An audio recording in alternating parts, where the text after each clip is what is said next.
নতুন চাল professor doctor Muhammad ইউনূসের। ডক্টর মোহাম্মদ ইউনূস একটা গেম চেঞ্জার, গেম চেঞ্জ করে দিয়েছে। ডক্টর মোহাম্মদ ইউনূস স্যারের ব্রেনের মধ্যে যে কি আছে কিছু বুঝি না ভাই। ওনাকে আমরা এখনো চিনতে পারি নাই, স্লোলি চিনতে পারতেছি। আসলে কিছু খেল খতম, বাই বাই টাটা, এটাই হলো এই সরকারের পলিসি। হ্যাঁ, একদম ধীরে ধীরে ধীরে ধীরে খেলবে, এমন জায়গায় পৌঁছায় দিবে সবাই আপনারা বাহাবা দিতে বাধ্য হবেন ভাই, বাধ্য হবে। এবার খেলা সামলা ডক্টর মোহাম্মদ ইউনূসের। ডক্টর মোহাম্মদ ইউনূসের খেলা সামলানোর জন্য বাংলাদেশের এখন সব জায়গায় নাকি ঘুম হারাম হয়ে যাচ্ছে। এখন তো ডক্টর মোহাম্মদ ইউনূসের সামনে বমি করে আমাদেরকে সবকিছু বের করে দিতে হবে। ডক্টর মোহাম্মদ ইউনূসের খেলা মাত্র শুরু, শেষ কোন দিন হবে এন্ড অফ দা ডেটার কথা আমি বলতে পারছি না। 360 ডিগ্রি ইউটার্ন প্রফেসর ইউনূসের ক্ষেত্রে। আপনার বিশ্বাস করতে কষ্ট হবে যে প্রফেসর ইউনূসের ক্ষেত্রে কি ঘটেছে, তিনি কি কাজ করেছেন। আনইমাজিনেবল, অবিশ্বাস্য, আনবিলিভেবল। আজকে 32 নম্বর নিয়ে লুমিন ফারহানা, বেশ্যা ফারহানা কান্দে। তাকে একবারও কাঁদতে শুনি না।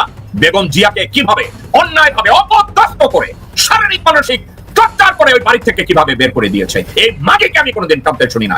আজকে সে 32 নম্বর নিয়ে কান্দে। আসসালামু আলাইকুম প্রিয় দর্শক, বর্তমান সময়ের বাংলাদেশের রাজনৈতিক প্রেক্ষাপট বা রাজনৈতিক পরিস্থিতির উপর বিশ্লেষণ করে আপনাদের সামনে কিছু গুরুত্বপূর্ণ ভিডিও ফুটেজ নিয়ে হাজির হয়েছি।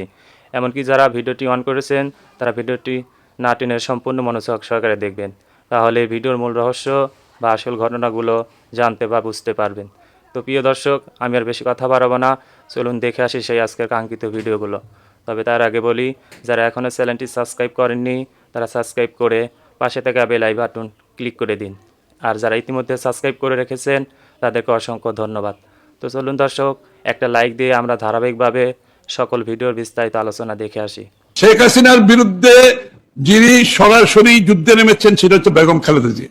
ট্রু ট্রু হাসিনার বিরুদ্ধে সরাসরি যুদ্ধে গিয়েছে কে? বেগম জিয়া। কিন্তু ওই যুদ্ধে তিনি জিতেন নাই। আমির খসরু, ওই যুদ্ধে বেগম জিয়াকে যেতে দেয়া হয় নাই, কারণ তোর মতো হায়না শুয়োরের বাচ্চা বেগম জিয়ার পিঠে ছুরি বসিয়ে দিয়েছে। তোর মতো হায়না শুয়োরের বাচ্চা বিএনপির পিঠে ছুরি বসিয়ে দিয়েছে। তোর মতো কুলাঙ্গার, সাদেক হোসেন খোকার মতো কুলাঙ্গার, আমির খসরু তোর মতো কুলাঙ্গার, সালাউদ্দিনের মতো কুলাঙ্গার, আব্দুল্লাহ ওয়াল মিন্টুর মতো কুলাঙ্গার, তোরা বেগম জিয়ার পিঠে ছুরিকাঘাত করেছিস। তোরা বিএনপিকে ছুরিকাঘাত করেছিস পিঠের থেকে, পিছন থেকে। বেগম জিয়া ফেল করেছে, হাসিনা সফল হয়েছে। বেগম জিয়াকে হাজতে বছরের পর বছর অত্যাচার করে, শারীরিক মানসিক সার্বিক নির্যাতন করে ওনাকে বিকলাঙ্গ বানিয়ে দিয়েছে। হাসিনা সফল হয়েছে। হাসিনা কোকো আরাফাত রহমান কোকোকে খুন করেছে। হাসিনা সফল হয়েছে, ভারতীয়রা সফল হয়েছে, কিন্তু তোর মতো কুলাঙ্গার হারামজাদা নিমক হারাম বেঈমান এখনো জীবিত আছে। শুয়োরের বাচ্চা, তুই তোর কথা বল, কুত্তার বাচ্চা। সবাই জানে বেগম জিয়া বাংলাদেশের অবিসংবাদিত নেত্রী। হাসিনার বিরুদ্ধে আজীবন যুদ্ধ করেছে, কিন্তু যুদ্ধে তাকে পরাজয় মানতে হয়েছে। যেটাকে উনি ওনার বাড়ি বলে মনে করতো, ওই ঘর থেকে ঘাড় ধাক্কা দিয়ে বের করে দেওয়া হয়েছে। ওনাকে মদের বোতল ঢুকিয়ে সামাজিক ভাবে ওনাকে হেয় প্রতিপন্ন করা হয়েছে। আমির খসরু কুত্তার বাচ্চা তোর মতো লোকদের জন্য, তোর মতো লোকদের জন্য, আব্দুল্লাহ ওয়াল মিন্টুর মতো লোকজনের জন্য, সালাউদ্দিনের মতো কুলাঙ্গারের বাচ্চার জন্য, সাদেক হোসেন খোকার মতো লোকজনের জন্য, গোরখত কাপাসের মতো লোকজনদের জন্য। আজকে 32 নম্বর নিয়ে লুমিন ফারহানা, বেশ্যা ফারহানা কান্দে। তাকে একবারও কাঁদতে শুনি না। বেগম জিয়াকে কিভাবে অন্যায়ভাবে অপদস্থ করে শারীরিক মানসিক টর্চার করে ওই বাড়ি থেকে কিভাবে বের করে দিয়েছে, এই মাগিকে আমি কোনোদিন কাঁদতে শুনি নাই। আজকে সে 32 নম্বর নিয়ে কান্দে। আপনারা কি দেখেছেন? ফজা বেগম জিয়াকে বের করেছে বাড়ি থেকে শারীরিক মানসিক অপদস্থ করে। এটাকে নিয়ে একটা মন্তব্য ফজা করেছে? আমি শুনি নাই। রুমিন ফারহানা করেছে? আমি শুনি নাই। সাবা ওবায়েদ করেছে? আমি শুনি নাই। আব্দুল্লাহ ওয়াল মিন্টু করেছে? আমি শুনি নাই। বিএনপির শাওয়া করেছে? আমি শুনি নাই। গোরখত কাব্বাস করেছে? আমি শুনি নাই। তাইলে এখন 32 নম্বরের কান্দার জন্য তারা বিএনপি করতে হবে তাদেরকে, এবং বিএনপি তাদেরকে ধারণ করবে, বিএনপি তাদেরকে জামাই আদরে রাখবে। আমি জানি না বিএনপি তাদেরকে যদি জামাই আদরে রাখতে চায় রাখুক, এখানে কিছু বলার নাই, কিচ্ছু বলার নাই। জানার পরেও যদি তারেক রহমান অ্যাক্ট না করে, জানার পরেও যদি বেগম জিয়া অ্যাক্ট না করে, আমার কি বলার আছে? এবং তবে আমি অবাক হই না, দর্শকবৃন্দ, 1981 সালে 31 মে জিয়া রহমান সাহেবের অ্যাসাসিনেশনের পরে বেগম জিয়া যখন ক্ষমতায় এসে যেই পুলিশ অফিসার এফআইআর করেছিল ডিএসপি মোকাররম, এই এফআইআর সহ বেগম জিয়ার সাথে কথা বলেছে, সত্তার সাহেবের সাথে কথা বলেছে, বিএনপি নেতৃবৃন্দর সাথে কথা বলেছে। জিয়া হত্যার বিচার তারা হতে দেয় নাই। মোকাররম সাহেবকে পুলিশ থেকে অসম্মানজনকভাবে বের করে দেয়া হয়েছে। বেগম জিয়া 90 সালে ক্ষমতা গ্রহণের পরেও মোকাররম সাহেবকে চাকরিতে রিইনস্টেট করে না, এমনকি তার পেনশনটা পর্যন্ত ঠিক করে দেয় না বেগম জিয়া নিজে। অর্থাৎ বেগম জিয়া, তারেক রহমান, আরাফাত রহমান কোকো তারা নিজেরাই চায় না জিয়াউর রহমানের হত্যার বিচার হোক। এবার ঠেলা সামলা ডক্টর মোহাম্মদ ইউনূসের। ডক্টর মোহাম্মদ ইউনূসের ঠেলা সামলানোর জন্য বাংলাদেশের এখন সরকারি যত প্রতিষ্ঠান আছে সব জায়গায় নাকি গুম হারাম হয়ে যাচ্ছে। যে এত টাকা পয়সা রোজগার করলাম, গাড়ি বাড়ি সবকিছু করলাম, এখন তো ডক্টর মোহাম্মদ ইউনূসের সামনে বমি করে আমাদেরকে সবকিছু বের করে দিতে হবে। প্রিয় দর্শক, ডক্টর মোহাম্মদ ইউনূসের খেলা মাত্র শুরু, শেষ কোন দিন হবে এন্ড অফ দ্য ডেটার কথা আমি বলতে পারছি না। এবং বাংলাদেশের যত বিশ্লেষকরা এন্ড অফ দ্য ডেটার কথা ভাবছেন সেই ভাবনা হয়তোবা ভুল হয়ে যাবে। কোন দিন ডক্টর মোহাম্মদ ইউনূস রাষ্ট্র ক্ষমতা ছেড়ে গণতান্ত্রিক সরকার বানিয়ে ক্ষমতা দিবেন, যতদিন পর্যন্ত না এই চোর আর ডাকাতদের বিচার সম্পন্ন করতে না পারেন। এর আগে বিদায় নিতে চাইলেও উনাকে বিদায় দেওয়া হবে না, কারণ রাজপথে উনার একটি বাহিনী আছে নাম এনসিপি। এই এনসিপি বাহিনী সর্বপ্রথম উনাকে আটকিয়ে দিবে যে আপনি এখান থেকে পদত্যাগ করতে পারবেন না, আপনি কোনো জাতীয় নির্বাচন দিতে পারবেন না যতদিন পর্যন্ত এই ট্রাইব্যুনালে 100 পিপুলের বিচার সম্পন্ন করে শাস্তি কার্যকর না হবে। আমরা ইতিমধ্যে জেনেছি যে 100 পিপুলের জন্য তারা একটা লিস্ট করেছে, 100 মানুষের বিচার সর্বপ্রথম হবে। এই 100 মানুষের বিচারের মধ্যে আমরা যদি মনে করি যে 50 জন পালিয়ে আছে আর 50 জন কারাগারে আছে বাংলাদেশের, তারই মাঝে 12 জন আছে সরকারের মন্ত্রী এবং উপদেষ্টা, 10 জন মন্ত্রী 2 জন উপদেষ্টা। আমি প্রিয় দর্শক গতকালের পলকের কান্না থেকে, ট্রাইব্যুনালের কান্না থেকে এতটুকু সংবাদ আপনাদেরকে দিতে চাই। পলক স্বপ্নের ঘরে হলেও আজরাইল দেখে ফেলেছে।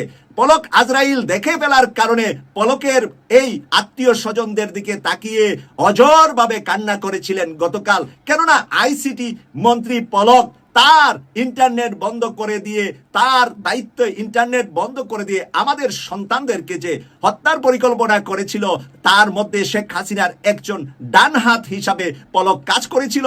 জয়ের বন্ধু পলক আজকে বুঝতে পেরেছে তার সন্নিকটে আজরাইল ঘোরাফেরা করছে। যে কাজগুলা তারা ক্ষমতায় গিয়ে বিএনপি জামাতের শীর্ষ নেতাদেরকে বিনা অপরাধেও 71-এর কালিমা লেপন করে তারা যে হত্যা করেছিল, সেই হত্যার বদলা স্রষ্টার কাছ থেকে, আকাশের মালিকের কাছ থেকে, আরশ আজিম থেকে যেন সিদ্ধান্ত চলে এসেছে এবার পলক, সালমান, আনিসুল তাদের পালা।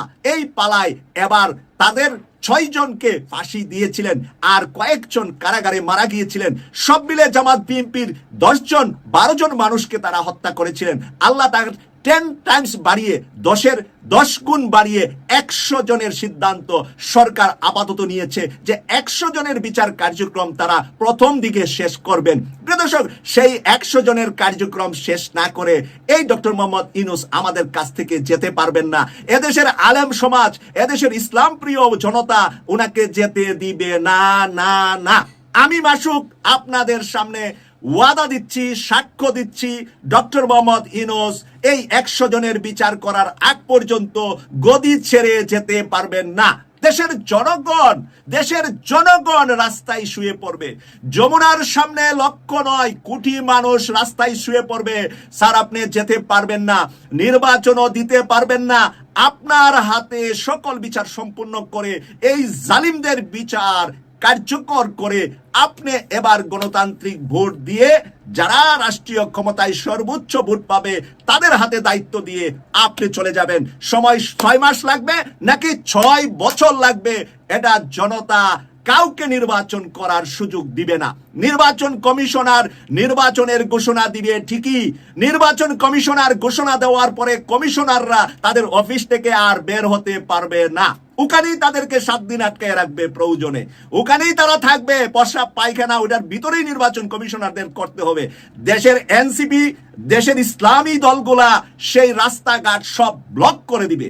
যদি নির্বাচনে ডিক্লার দেয় এই 100 পিপলের বিচার সম্পন্নের আগে।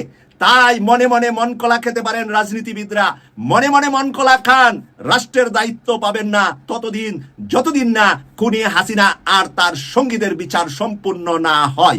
যে টাইমে বিবিসি একটা অডিও কল ফাঁস করলো এবং 30-35 মিনিটের একটা ডকুমেন্টারি আমাদেরকে দেখাইলো। কি এই ডকুমেন্টারিটা ছিল? জুলাইয়ের উপরে। হ্যাঁ, আমাদের এই দেশে কত চ্যানেল ওনাদের ডকুমেন্টারি দেখছেন? আমার মনে হয় হ্যাঁ, টুকরো টুকরো অনেক খবর দিচ্ছে জুলাই, কিন্তু এরকম ডকুমেন্টারি আমরা দেখি নাই। আচ্ছা, এই যে অডিও কলটা ফাঁস করলো, এই অডিও কলটা তো বাংলাদেশের সিআইডি প্রথম দিছিল আদালতে, এই বিচার ট্রাইব্যুনালে ওনারাই প্রথম জমা দিছে পরীক্ষা নিরীক্ষা কইরা, এবং বাংলাদেশের সিআইডি বলছে এটা একেবারেই অরিজিনাল, কিন্তু তারপরে ওইটা তখন প্রকাশ করা হয় নাই। ওইটা চলে গেল কোথায়? বিবিসির হাতে। আর বিবিসির ইমেজটা আমাদের কাছে একটু অন্যরকম না? গত 10 মাসে ওনাদের আচরণ দেখা, ওনাদের কথাবার্তা দেখা আপন আপন মনে হয়েছে, আপন আপন মনে হয় নাই। একটু অধিকার গন্ধ ছিল না? হ্যাঁ, ওনারাই বাংলাদেশের 18 কোটির চেয়েও ভারতের বাঙালিদেরকে বেশি গুরুত্ব দিচ্ছিল বিবিসি বাংলা। হ্যাঁ, ওই বিবিসি বাংলা এখন দেখেন সবাই পক্ষে চলে আসলো, সবাই মন জয় করে ফেলাইলো, কিন্তু বাংলাদেশে কোনো চ্যানেলকে এই দায়িত্ব দিল না কেন যে ভাই এই ভয়েসটা অরিজিনাল কিনা তোমরা পরীক্ষা করো? বিবিসিকে কেন দিল? কারণ ওনারা বিদেশ থেকে এটা পরীক্ষা করার ক্ষমতা রাখে এবং ওনাদের কথা বিশ্বাস করবে, সারা বিশ্বে এটা ছড়ায় গেল। তো ব্যাপারটা কোন টাইমে? যে টাইমে একজন রাজসাক্ষী দাঁড়ায় গেল। ঘটনাগুলো কিন্তু খুব কাছাকাছি, কিন্তু সবগুলা ঘটনা আপনি যদি এক করেন আপনি একটা জিনিস পাইবেন, মারাত্মক একটা ফলাফল পাইবেন। দেখেন, রাজসাক্ষী হয়ে গেল পুলিশের একজন প্রধান কর্মকর্তা। কেন রাজসাক্ষী হইলো? উনি কিন্তু নিজের সেভ কইরা ফেলাইলো। হ্যাঁ, রাজসাক্ষী হওয়া মানে কি জানেন? রাজকীয় একটা ব্যাপার পায়, কিন্তু উনি এখন এই কারাগারের মধ্যেই ভিআইপি ট্রিটমেন্ট পাবে। ওনার আবার সিকিউরিটি লাগবে, যেহেতু উনি রাজ সাক্ষী, হ্যাঁ রাজার সাক্ষী, তার মানে উনি সিকিউরিটি পাবে। এবং আইনে এমনও আছে উনি কিন্তু জামিনও পাইতে পারে। জামিন পাইলে অবাক হবেন না, কারণ উনার কথার উপরে নির্ভর কইরা। আর বিবিসি ওই অডিও কল এবং আন্তর্জাতিক বিচার ট্রাইব্যুনালের কাছে আরো শত শত ভিডিও ফুটেজ আছে। সব কিছু মিলায়া বিচার শুরু হয়ে গেছে তো ভাই, তাই না? বিচার শুরু হয়ে গেছে। এই যে 19 তারিখে জামাত আসবে। জামাতের এখানে প্রথম দাবি কি জানেন? প্রথম দাবিটাই হইল প্রতিটি হত্যাকাণ্ডের বিচার হইতে হবে। এটা জামাতের দাবি। আমি আবার বলতেছি, এখানে কথাটা বুঝেন, প্রতিটি হত্যাকাণ্ডের বিচার হইতে হবে। তার মানে কি? বিডিআর হত্যাকাণ্ড, শাপলা চত্বরের হত্যাকাণ্ড। হাই শাপলা দিতে চান না প্রতীক, অথচ এই শাপলা চত্বরে কত বড় হত্যাকাণ্ড ঘটে গেছে। হ্যাঁ, এই শাপলা তো দিতেই হবে। এই শাপলা চত্বরের হত্যাকাণ্ড এবং 24-এর হত্যাকাণ্ডের বিচার চায়। এটা ওনাদের প্রথম দাবি, 7টা দাবির মধ্যে প্রথম দাবি। এই বিচারগুলা হইতেই হবে, না হইলে কিন্তু কোনো নির্বাচন ওনারা মাইনা নিবে না। জুলাই সনদপত্র ঘোষণা করতে হবে, এটাও ওনাদের দাবি। 19 তারিখে আপনারা বুঝতে পারবেন। হ্যাঁ, 19 তারিখে আপনারা বুঝতে পারবেন। ভাই, ডক্টর মোহাম্মদ ইউনূস স্যারের ব্রেনের মধ্যে যে কি আছে কিছু বুঝি না ভাই। আমার ভীষণ কৌতূহল। হ্যাঁ, ওনাকে নিয়ে না আরো অনেক গবেষণা করার বাকি রয়ে গেছে আমাদের। ওনাকে আমরা এখনো চিনতে পারি নাই। স্লোলি চিনতে পারতেছি। দেখেন, নিজেকেই কিন্তু ভিলেন বানায় নিল। কার কাছে? কিছু রাজনৈতিক দলের কাছে, যারা ওনাকে খুব সাপোর্ট দিত। ওনারাও ওনাকে সন্দেহের চোখে দেখা আরম্ভ করলো। তার মানে উনি এখন ভিলেন। হ্যাঁ, এটা কি হইতে পারে? হ্যাঁ, এটা সবাই ভাইবা নিছিল। অনেকে এটা নিয়ে অনেক কথা বলতেছিল, বুদ্ধিজীবীরা এটা নিয়ে গবেষণায় নাইমা গেছিল, কিন্তু আমার মনে কোনো সন্দেহ ছিল না, কারণ এটা একটা মেকিং গেম, যে আমি ভাই এখন ভিলেন, তোমরা আমাকে ভিলেন বানাও।